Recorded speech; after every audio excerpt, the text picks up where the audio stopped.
everyone, my name is Anita. We are from Basavaredi BA and BCom College.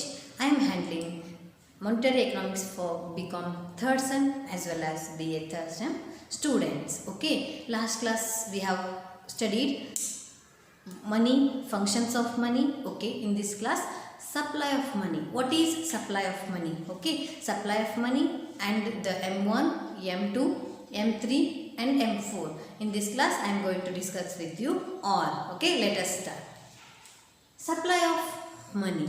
Supply of money is nothing but circulation of the money ಅಂತ ಹೇಳಿ ಕರೆಯಬಹುದು. ಒಂದು period of time ಅಲ್ಲಿ ಒಬ್ಬ ವ್ಯಕ್ತಿಯಲ್ಲಿ ಚಲಾವಣೆಯಲ್ಲಿರುವಂತಹ ಒಟ್ಟು ಹಣವನ್ನು ಏನಂತ ಹೇಳಿ ಕರೀಬಹುದು ನಾವು ಹಣದ ಪೂರೈಕೆ ಅಂತ ಹೇಳಿ ಕರೀಬಹುದು. Okay, during a given period of time say 1 year is the total quantity of money is circulated multiplied by the number of times it has been changed hands during the particular period. For example, ನಾನು 10 rupeesನ ಒಂದು ಶಾಪಿಗೆ ಕೊಟ್ಟು ಏನೋ ಒಂದು ಪೆನ್ನನ್ನು by ಮಾಡಿ ಆ 10 rupees ಆ shop keeper another ಪರ್ಸನಿಗೆ ಕೊಡ್ತಾನೆ, ಆ another person ಇನ್ನದರ್ ಪರ್ಸನ್ಗೆ.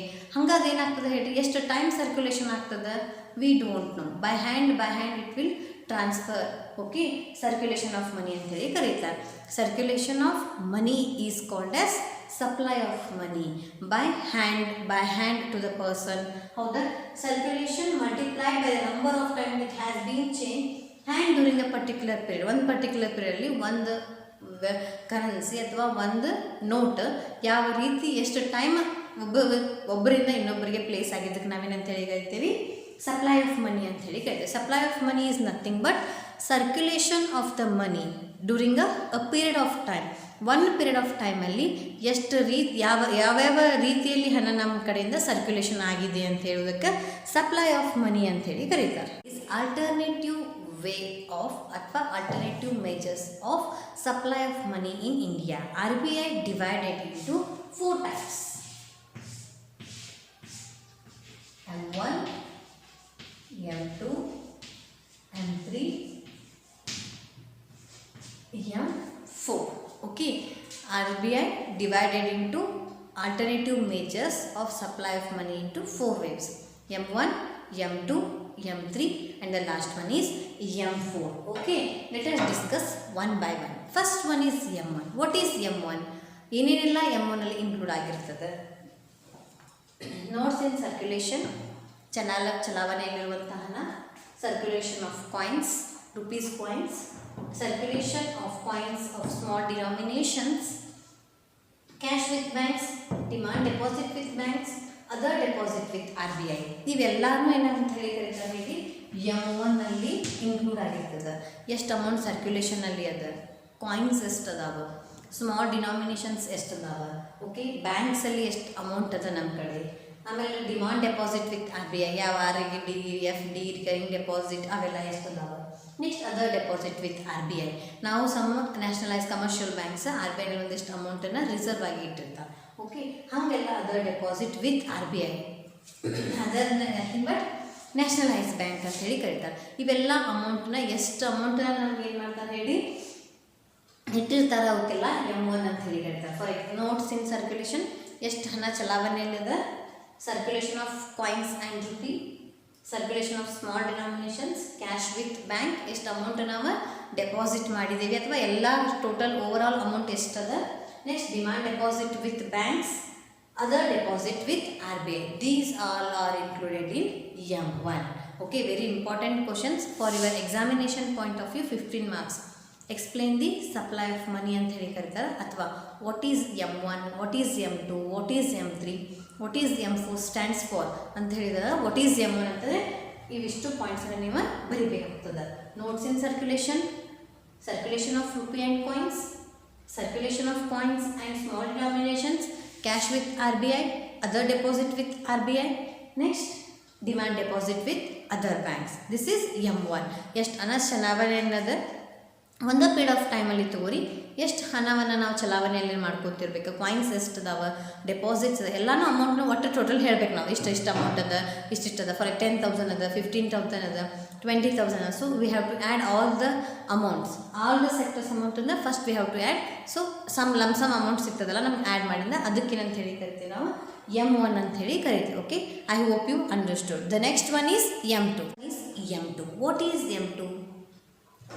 Notes in circulation same as well as ಏನಂತೀರಿ M1 ಗೆ ಏನು ಬಂದಿರ್ತದೆ same M1 plus post office saving deposits ಅಂಥೇಳಿ ಕರೀತಾರೆ.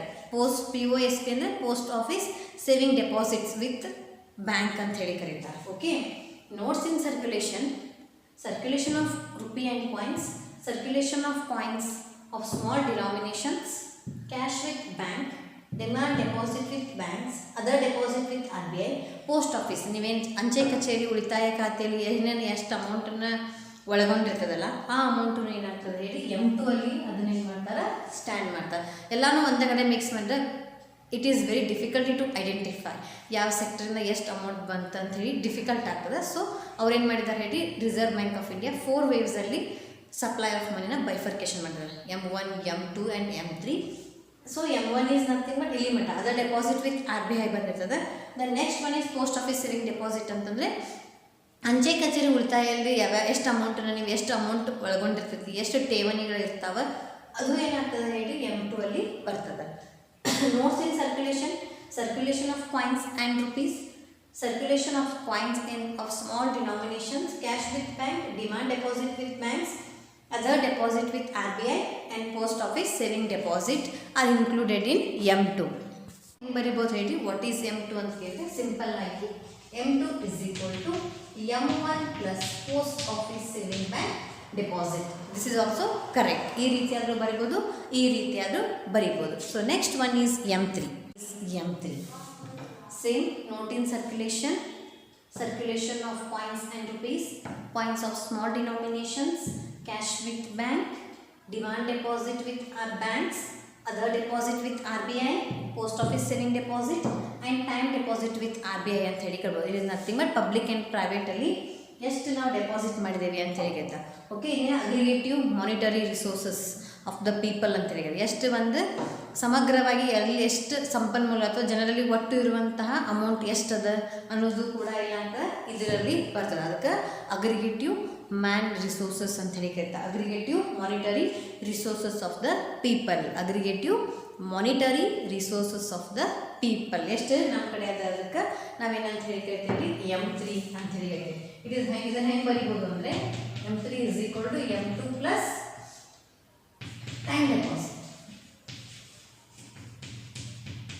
ಇಫ್ ಇನ್ ಕೇಸ್ ನಿಮ್ಗೆ ಎಕ್ಸಾಮ್ನಲ್ಲಿ ವಾಟ್ ಈಸ್ M3 2 ಮಾರ್ಕ್ಸ್ ಕೇಳಿದ್ರೆ ವಾಟ್ ಈಸ್ M3 ಕೇಳಿ M2 plus time deposit with RBI ಅಥವಾ ಟೈಮ್ ಡೆಪಾಸಿಟ್ ವಿತ್ ಬ್ಯಾಂಕ್ಸ್ ಅಂಥೇಳಿ ಬರಿಬೋದು. ಸರ್ಕ್ಯುಲೇಷನ್ ಆಫ್ ಕಾಯಿನ್ಸ್ ಎಷ್ಟದ, ನೋಟ್ಸ್ ಅದ, ಆಮೇಲೆ ಇದು ಪೋಸ್ಟ್ ಆಫೀಸ್ ಸೇವಿಂಗ್ಸ್ ಬ್ಯಾಂಕಲ್ಲಿ ಅಮೌಂಟ್ ಎಷ್ಟದ, ದೆನ್ ಇಟ್ ಈಸ್ ಇನ್ಕ್ಲೂಡ್ ಮತ್ತು ಅದ್ರ ಕೂಡ ಏನಿರ್ತದೆ ಹೇಳಿ time deposit with RBI, FD, RD ಎಷ್ಟು ಡೆಪಾಸಿಟ್ ಟೈಮಲ್ಲಿ ಫಾರ್ ಒನ್ ಪೀರಿಯಡ್ ಆಫ್ ಟೈಮಲ್ಲಿ ಎಷ್ಟು ಅಮೌಂಟ್ ನಾವು ಡೆಪಾಸಿಟ್ ಮಾಡಿದ್ದೀವಿ, public as well as private, ಸಾರ್ವಜನಿಕ ಮತ್ತೇನಾಗ್ತದೆ ಹೇಳಿ ಸಾರ್ವಜನಿಕ ಜನರಲ್ಲಿ ಬರುವಂಥ ಅಮೌಂಟ್ ಎಷ್ಟದ ನಮ್ಮ ಕಡೆ ಅದನ್ನು ನಾವು will have to consider in this M3. Okay, I hope you understood M1, M2 and M3. 15 marks ಇಕ್ಕಿದೆ. ಇವನಿಷ್ಟು ಪಾಯಿಂಟ್ಸ್ ಇಷ್ಟೂ ಬರಿಬೇಕಾಗ್ತದೆ. ಈ ರೀತಿ ಬರೆದ ಮಾರ್ಕ್ಸ್ ಕೊಡಲ್ಲ, ಇದು only for 2 marks. Okay, if in case in 5 marks and 15 marks we have to write down all the points. ಇವನಿಷ್ಟು ಬರೀಲೇಬೇಕಾಗ್ತದೆ ನಾವು. Notes in circulation of coins, small denominations, other deposit with banks, post office deposit, other deposit in RBI. Okay, last one is time deposit with RBI. One is M4. Notes in circulation of coins and rupees, coins of small denomination, cash with RBI, demand deposit with banks, other deposit with RBI, post office deposits. Okay, time deposit with banks. Last one is total deposit. Here only savings ಅಷ್ಟೇ ಬಂದಿದೆ post office ಎಲ್ಲಿ M2 ಅಲ್ಲಿ. M4 ಅಲ್ಲಿ total post office deposit. For example 1/4 income ಅನ್ನು ಅಥವಾ 1 ಭಾಗವನ್ನು ನಾವೇನು ಮಾಡ್ತೇವೆ ಹೇಳಿ we have to deposit in some other banks ಅಂತ ಹೇಳ್ಬೋದು. ಫಾರ್ ಎಕ್ಸಾಂಪಲ್ ನ್ಯಾಷನಲೈಸ್ ಬ್ಯಾಂಕ್ ಆಗಿರ್ಬೋದು, ಓಕೆ, ಪ್ರೈವೇಟ್ ಬ್ಯಾಂಕ್ಸ್ ಆಗಿರ್ಬೋದು, ನೀವು ಪಿಗ್ನಿ ತುಂಬೋದಾಗಿರ್ಬೋದು. ಒಂದಿಷ್ಟು ಜನ ಏನು ಮಾಡ್ತಾರೆ ಹೇಳಿ ಬಿಲೀವ್ ಪೋಸ್ಟ್ ಆಫೀಸ್ನಲ್ಲಿ ಇಟ್ಟರೆ ಸ್ವಲ್ಪ ಇಂಟ್ರೆಸ್ಟ್ ಜಾಸ್ತಿ ಬರ್ತದೆ ಅಂತ ಹೇಳ್ತಾರೆ. ಸೊ ಅದು ಟೋಟಲ್ ಡೆಪಾಸಿಟ್ ನಾವು ಇಷ್ಟು ಕೂಡಿ ಎಲ್ಲಿ ಬರ್ತದೆ ಹೇಳಿ M4 ಅಲ್ಲಿ ಬರ್ತದೆ. ಓಕೆ, M4 ಅಲ್ಲಿ ಸ್ಟ್ಯಾಂಡ್ ಆಗ್ತದೆ. ಅದು M4ನ ಯಾವ ರೀತಿ ಬರಿಬೋದು, M3 plus total post office saving bank deposit ಅಂತ ಹೇಳಿ ಕರಿಬೋದು. ಟೋಟಲ್ ಆಗಿ ಎಷ್ಟು ಅಮೌಂಟ್ ನಾವು ಸೇವಿಂಗ್ಸ್ ಬ್ಯಾಂಕಲ್ಲಿ ಡೆಪಾಸಿಟ್ ಮಾಡಿದ್ದೇವೆ, ಟೋಟಲ್ ಇಲ್ಲಿ ಓನ್ಲಿ ಫಾರ್ ಸೇವಿಂಗ್ಸ್ ಎಷ್ಟು ತೊಗೊಂಡ್ರೆ ಅಷ್ಟೇ. ಬಟ್ ಇಲ್ಲಿ ಏನು ಮಾಡೋದು ಟೋಟಲ್ ಓವರ್ ಆಲ್ ಈಗ ಎಲ್ಲ ಫೆಸಿಲಿಟಿ ಪೋಸ್ಟ್ ಆಫೀಸಲ್ಲಿ ಬಂದಿದೆ. ನೀವು ಆರ್ ಡಿ ತುಂಬೋದು, ಎಫ್ ಡಿ ಮಾಡ್ಬೋದು, ಓಕೆ. ಮತ್ತು ನೀವು ಮಂತ್ಲಿ ಅಮೌಂಟನ್ನು ತುಂಬೋದು ಅಂತ ಹೇಳಿ ಹೇಳಿದ್ದಾರೆ. ನೀವು ವೀಕ್ಲಿ ಆರ್ ಡಿ ತುಂಬ್ತಿಲ್ಲ, ಸೇಮ್ ಅದೇ ರೀತಿ ಅಲ್ಲಿ ನಾವು ಡೆಪಾಸಿಟ್ಗಳನ್ನ ಮಾಡ್ಬೋದು. ಸೇಮ್ ಪಾಸ್ಬುಕ್ ಹೆಂಗೆ ನಿಮ್ಮ ಪಬ್ಲಿಕ್ ಬ್ಯಾಂಕಲ್ಲಿ ಕೊಡ್ತಾರೆ ಅಥವಾ ಪ್ರೈವೇಟ್ ಬ್ಯಾಂಕ್ನಲ್ಲಿ ಕೊಡ್ತಾರೆ, ಸೇಮ್ ವೇ ಅದೇನು ಮಾಡ್ತಾರೆ ಪೋಸ್ಟ್ ಆಫೀಸಲ್ಲಿಯೂ ಕೂಡ ನಮಗೆ ಪ್ರೊವೈಡ್ ಮಾಡುವಂಥ ಫೆಸಿಲಿಟಿ ಈಗ ಅದ. ಸೊ ಜನ ಆದಷ್ಟು ಬಿಲೀವ್ ಮಾಡ್ತಾರೆ ಅಂತ ಹೇಳ್ತಾರೆ. ಎಲ್ಲೇ supply of money according to RBI. So total post office saving deposit total ಎಷ್ಟು ನಾವು ಅಂಚೆ ಕಚೇರಿಯಲ್ಲಿ ಅಂಚೆ ಉಳಿತಾಯ ಖಾತೆಯಲ್ಲಿ ನಾವು ಇಟ್ಟಿದ್ದೇವೆ. ಟೋಟಲ್ ಓವರ್ ಆಲ್ ನಾವು ಎಷ್ಟು ಇಟ್ಟಿದ್ದೇವೆ ಅದಕ್ಕೆ it stand for M4. Okay, I hope you understood M1, M2, M3 and M4. Very important question for your examination point of view. Explain the supply of money, ಹಣದ ಪೂರೈಕೆಯನ್ನು ವಿವರಿಸಿ. Money's physical properties of money, ಹಣದ ಭೌತಿಕ ಲಕ್ಷಣಗಳಂತೇಳಿ ಕರೀತಾರೆ. 2 ಮಾರ್ಕ್ಸ್ಗೆ mention any 2 properties of money ಅಂಥೇಳಿ ಕರಿಬೋದು. ಅಥವಾ ಹಣದ ಭೌತಿಕ, ಕನ್ನಡದಲ್ಲಿ ಕೇಳೋದಾದರೆ ಹಣದ ಭೌತಿಕ 2 ಲಕ್ಷಣಗಳನ್ನು ತಿಳಿಸಿ ಅಂಥೇಳಿ ಕರೀತಾರೆ. Okay, I know you already know these properties, but also I will explain. First one is durability. Okay, money will life for long time. If ಅದು ಕ್ಯಾನ್ಸಲೇಷನ್ ಮಾಡಿದ್ರೆ ಅಷ್ಟೇ ಅದೇನಾಗ್ತದೆ, ಕೊಲ್ಯಾಪ್ಸ್ ಆಗ್ತದೆ. ಅದರ್ವೈಸ್ ಲಾಂಗ್ ಟೈಮ್ ಮಟನೂ ಅದೇನಾಗ್ತದೆ ಇಲ್ಲಿ ಸರ್ವೈವಲ್ ಆಗ್ತದೆ. ಮನಿ should be powerful and be able to last throughout the many transaction. Do not want to something that can fall apart easily. ಈಸಿಯಾಗಿ ಅದು ಫಾಲ್ ಆಗಂಗಿಲ್ಲ. If in case government of India ಅದೇನೇನಾರ ಬೇಡ ಅಂತ ಹೇಳಿದ್ರೆ ಅಷ್ಟೇ, ಅಥವಾ ಅದನ್ನು ಬ್ಯಾನ್ ಮಾಡಿದ್ರೆ ಅಷ್ಟೇ ಅದ್ರದ್ದು ಲೈಫ್ ಲಾಸ್ಟ್ ಆಗ್ತದೆ. Otherwise throughout the life ಏನಾಗ್ತದೆ ಹೇಳ್ರಿ, ಅದು ಲೈವ್ ಆಗ್ತದೆ. First one is durability. Nothing but money will life for long time ಮಟ್ಟನೂ ನಮಗೆ ಮನಿ ಬರ್ತದೆ. ಫಾರ್ ಎಕ್ಸಾಂಪಲ್ ನೀವು ಎಷ್ಟೋ ಅಮೌಂಟನ್ನು ಡೆಪಾಸಿಟ್ ಆಗಿ ಇಟ್ಟಿರ್ತೀರ, ಹೌದಿಲ್ವಾ? 4 years 5 years FD ಇಡ್ತೀರಿ, ಅದೇನರ ಕೊಲ್ಯಾಪ್ಸ್ ಆಗ್ತದೆ, ನೋ, ಲಾಂಗ್ ಟೈಮ್ ಮಟ್ಟ ಬರ್ತದೆ. ಇಫ್ ಇನ್ ಕೇಸ್ ಕ್ಯಾನ್ಸಲೇಷನ್ ಮಾಡಿದ್ರೆ ಅಷ್ಟೇ ಅದರದ್ದು ವ್ಯಾಲ್ಯೂ ಕಳ್ಕೊತದೆ. ನೀವು ನೋಡಿರ್ಬೋದು 2000 rupees ಬಂತು, ಲಾಸ್ಟ್ 1000 rupees ಎಲ್ಲ ಬ್ಯಾನ್ ಆಗಿ 2000, ಅದಕ್ಕೆ 1000 ಈಗ ಬೆಲೆ ಇಲ್ಲ ಖರೆ, ಬಟ್ ಲಾಸ್ಟ್ ಅದಕ್ಕಿಂತ ಬಿಫೋರ್ ಟ್ರಾನ್ಸಾಕ್ಷನ್ ನಾವು ಮಾಡಿದ್ದೇವೆ. Okay, second one is portability. ಅದರ ಸೈಜ್ ಆಗಿರ್ಬೋದು, ಲೈಟ್ ವೇಟ್ ಆಗಿರ್ಬೋದು. Okay, easily we can portable from one place to another place by using debit card, credit cards ಆಗಿರ್ಬೋದು, ಹೌದಾ, ಬ್ಯಾಂಕ್ ಚೆಕ್ಸ್, ಡೆಪಾಸಿಟ್ಸ್, ಹೌದಲ್ವಾ? ಈ ರೀತಿ ನಾವೇ ಅಮೌಂಟನ್ನು ಡೆಪಾಸಿಟ್ ಮಾಡ್ಕೊಂಡು ವಿ ಕ್ಯಾನ್ ಟ್ರಾನ್ಸ್ಫರ್ ಮಾಡ್ಬೋದು ಒಂದು ಪ್ಲೇಸಿಂದ ಇನ್ನೊಂದರ ಪ್ಲೇಸ್ಗೆ. ನಥಿಂಗ್ ಬಟ್ ಪೇಪರ್ಲೆಸ್ ಟ್ರಾನ್ಸಾಕ್ಷನ್ ಅಂತ ಹೇಳಿ ಕರೀತಾರೆ. Small, light and easily we can move from one place to another place by using debit card, checks, etc. Okay. Third one is divisibility. Money should not be divisible. Divisible madak baranga. Should be divisible. Allow us to flexible. For example, ನೀವು ಎಲ್ಲಿ ಬೇಕಾದಲ್ಲಿ ಅಮೌಂಟನ್ನ ಒಯ್ದು it will liquidity ಇರ್ತದೆ ಮನಿಗೆ. For example, ನನ್ನ ಕಡೆಯಿಂದ ಪ್ರಾಪರ್ಟಿನ ಮಾರಿಬಿಟ್ಟೆನ ನನ್ನ ಪ್ರಾಪರ್ಟಿ ಮನಿಯಾಗಿ ಕನ್ವರ್ಟ್ ಆಗ್ತದೆ. Okay, money should be divisible, allow to flexible. ನಾವು ಯಾವ ರೀತಿಯಾಗಿ ನೀವು ಅದನ್ನು ಯೂಸ್ ಮಾಡ್ತೀವಿ ಆ ರೀತಿಯಾಗಿ ಅದಕ್ಕೆ ತನ್ನ ಫ್ಲೆಕ್ಸಿಬಿಲಿಟಿನ ತೋರಿಸ್ಕೊತಾ ಹೋಗ್ತದೆ. ಫಾರ್ ಎಕ್ಸಾಂಪಲ್, ನಾನೇನು ಮಷಿನರಿನ ಬೈ ಮಾಡಿದೆ ಅಂತ ಇಟ್ಕೊಳ್ಳಿ, ನನ್ನ ಅಮೌಂಟ್ ಕೊಡ್ತೇನೆ, ನನ್ನ ಅಮೌಂಟ್ ಮಷಿನರಿಗೆ ಕನ್ವರ್ಟ್ ಆಗಿ ಬರ್ತದೆ. Okay, the next one is uniformity. Size, shape, ನೀವು ಕರೆನ್ಸಿ ನೋಡಿರ್ತೀರಿ, ಕಾಯಿನ್ಸ್ ನೋಡಿರ್ತೀರಿ, ಕರೆನ್ಸಿನ ನೋಡಿರ್ತೀರಿ, 15 ಲ್ಯಾಂಗ್ವೇಜಸ್ ಇರ್ತದೆ, ಗಾಂಧೀಜಿ ಲೇಬಲ್ ಇರ್ತದೆ, ಸೈನ್ ಫ್ರಮ್ ದ ಗವರ್ನರ್ ಇರ್ತದೆ. ಓಕೆ, ಡೇಟ್ ಆಫ್ ಅದರದ್ದು ಪ್ರೊಡ್ಯೂಸ್ ಮಾಡಿದಂಥ ಡೇಟ್ ಇದೆ 2016, 17 ಈ ರೀತಿಯೆಲ್ಲ ಇರ್ತದೆ. ಸೊ ಒನ್ ಸೈಜ್ ಅಥವಾ ನಿಮ್ದು ಏನಾದರೂ ಲೆಟರ್ ಮಿಸ್ಸಿಂಗ್ ಇರ್ತದೆ, ಇಟ್ ಇಸ್ ಕಾಲ್ಡ್ ಕೋಟಾ ನೋಟ್. ಓಕೆ, ಅದೇ ರೀತಿ ಆಗ್ತದೆ. ಸೊ ಯೂನಿಫಾರ್ಮಿಟಿ ಇರ್ತದೆ. ನೀವು ಎಲ್ಲಿ ಬೇಕಾದಲ್ಲಿ ಹೋಗಿ ಕೇಳ್ರಿ, pink note is nothing but 2000 in India ಅಷ್ಟನ್ನು ನಾನು ಹೇಳತ್ತಿದ್ದು. ಓಕೆ, ಎಲ್ಲಿ ನೀವು ರುಪೀನ ಅಂಥೇಳಿ ಕರಿತೀರಿ ಅಮೌಂಟನ್ನು, ಅಲ್ಲಷ್ಟೆಲ್ಲ ಏನಾಗ್ತದೆ ಹೇಳ್ರಿ, 2000 ನೋಟಿಗೆ, ಪಿಂಕ್ ನೋಟಿಗೆ ನೀವು 2000 ಅಂತಲೇ ಕರೀತಾರೆ. ನಾರ್ತ್ ಟು ಸೌತ್ ಹೋಗ್ರಿ, ಈಸ್ಟ್ ಟು ವೆಸ್ಟ್ ಹೋಗ್ರಿ, 2000 ಅಂತಲೇ ಕರೀತಾರೆ. ಓಕೆ, ಯೂನಿಫಾರ್ಮಿಟಿ ಇದೆ. ಫಾರ್ ಎಕ್ಸಾಂಪಲ್, ನಿಮ್ಮ ಕಾಲೇಜ್ ಡ್ರೆಸ್ ಎಲ್ಲ ಯೂನಿಫಾರ್ಮಿಟಿ ಇರ್ತದೆ. ಯಾಕೆ? ಯಾರೂ ವೇರಿಯೇಷನ್ ಇರಬಾರ್ದು, ಯಾರ ಕಡೆನೂ ಬೈಫರ್ಕೇಷನ್ ಮಾಡಬಾರ್ದು, ಅಥವಾ ಎಲ್ಲರೂ ನೀವು ಲೋವರ್ ಕ್ಲಾಸ್, ಮಿಡಲ್ ಕ್ಲಾಸ್ ಅಂತ ಬೈಫರ್ಕೇಷನ್ ಮಾಡಬಾರ್ದು ಅಂಥೇಳಿ ಯೂನಿಫಾರ್ಮಿಟಿ. ದ ಸೇಮ್ ವೇ ಅಮೌಂಟಲ್ಲಿನೂ ಕರೆನ್ಸಿಯಲ್ಲೂ ಇರ್ತದೆ. ನೀವು ಕಾಯಿನ್ಸ್ ನೋಡಿಬಿಟ್ರೆ ಒಂದು ಲೋಗೋ ಇರ್ತದೆ, ಕೆಳಗಡೆ ಅಮೌಂಟ್ ಇರ್ತದೆ. ಓಕೆ, ಸೊ ಅಮೌಂಟ್ ಎಲ್ಲ ಇಯರ್ ಇರ್ತದೆ. Next one is acceptability. Every one should be able to use the money for transaction. Without money we can't survive ಅಂತಲ್ವಾ, ನಾ ಫಸ್ಟ್ ಕ್ಲಾಸೇ ಹೇಳ್ಬಿಟ್ಟಿದ್ದೇನೆ. ಒಂಥರ ಅದ್ರದ್ದು ಬ್ಲಡ್ ಇದ್ದಂಗೆ ನಮ್ಗೆ ಅದು. ಓಕೆ, ವಿದೌಟ್ ಬ್ಲಡ್ ನಾವು ಹೆಂಗೆ ಇರೋಂಗಿಲ್ಲ, ವಿದೌಟ್ ಮನಿನೂ ವಿ ಕಾಂಟ್ ಸರ್ವೈವ್ ಅಂತ ಹೇಳ್ತೇನೆ ನಾನು. ಓಕೆ, ಅದಕ್ಕೆ ಏನಂದರೆ ಎವ್ರಿ ಒನ್ ಎಕ್ಸೆಪ್ಟಬಲ್ ಪ್ರಾಪರ್ಟಿ. ಹೌದು, ಇದು ನಾ ಎಲ್ಲರೂ ಎಕ್ಸೆಪ್ಟೆನ್ಸ್ ಮಾಡೇ ಬಿಟ್ಟಿದ್ದಾರೆ ಹಣವನ್ನು, ಎಕ್ಸೆಪ್ಟೆಡ್ ಬೈ ದ ಮನಿ. ಇದನ್ನು ಬಿಟ್ಟು ಇನ್ನೊಂದು ಲಿಮಿಟೆಡ್ ಸಪ್ಲೈ ಅಂತ ಹೇಳಿ ಕರೀತಾರೆ. Okay, next one is 6th one.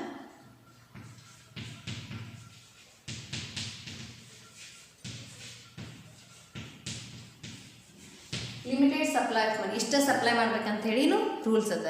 ಇಲ್ಲಾಂದ್ರೆ ನಾವು RBI ಇಲ್ಲ, RBIನ ಅಮೌಂಟನ್ನ ಜನ್ರೇಟ್ ಮಾಡ್ತದೆ, ಕರೆನ್ಸಿಗಳನ್ನು ಅದು ಪ್ರೊಡ್ಯೂಸ್ ಮಾಡ್ತದೆ. ಅದು ಎಷ್ಟು ಬೇಕಾದ್ರೆ ಡೈಲಿ ತೊಗೊಂಬರ್ಬೋದಾಗಿತ್ತಲ್ಲ, ಹಂಗಿರಂಗಿಲ್ಲ.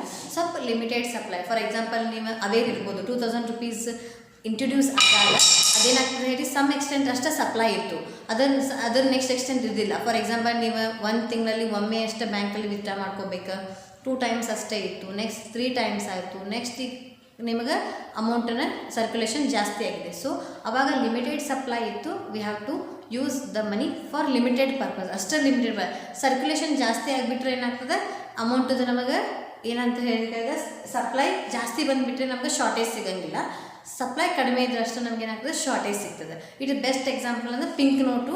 ಯಾವಾಗ ಪಿಂಕ್ ನೋಟ್ ಇಂಟ್ರೊಡ್ಯೂಸ್ ಅದೇ ರೀತಿ ಅವಾಗ ಅಂಥೇಳಿ ಹೇಳ್ಬೋದು. ಓಕೆ, ಇನ್ ದಿಸ್ ಕ್ಲಾಸ್ ನೀವೇನು ಕಲಿತ್ರಿ ಹೇಳ್ರಿ, M1, M2, M3, M4. What is supply of money? Circulation of money is called as supply of money. M1, M2, M3, M4 ಏನೇನು ಸ್ಟ್ಯಾಂಡ್ ಆಗ್ತಾವೆ ಅಂತ ಹೇಳಿ ಕಲಿತ್ರಿ. Next one is physical properties of money. ಹಣದ ಭೌತಿಕ ಲಕ್ಷಣಗಳು ಯಾವ್ಯಾವ?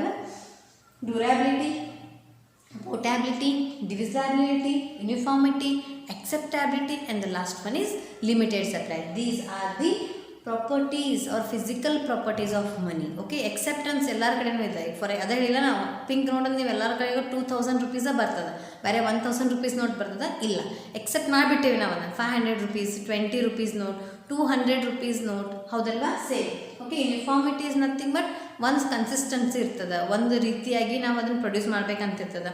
ಸೊ ಒನ್ ವರ್ಡ್ ಅಥವಾ ಒಂದೇನಾದರೂ ಲೇಬಲ್ ಸಹ ಮಿಸ್ಸಿಂಗ್ ಇದೆ, ಇಟ್ ಕಾಲ್ ಇಟ್ ಆ್ಯಸ್ ಕೋಟಾ ನೋಟ್. ಹೌದಲ್ಲ, ನಾವು ಅದನ್ನು ಕೋಟಾ ನೋಟ್ ಅಂತ ಹೇಳಿ ಕರಿತೀವಿ. Okay, I hope you understood physical property and supply of money. Thank you.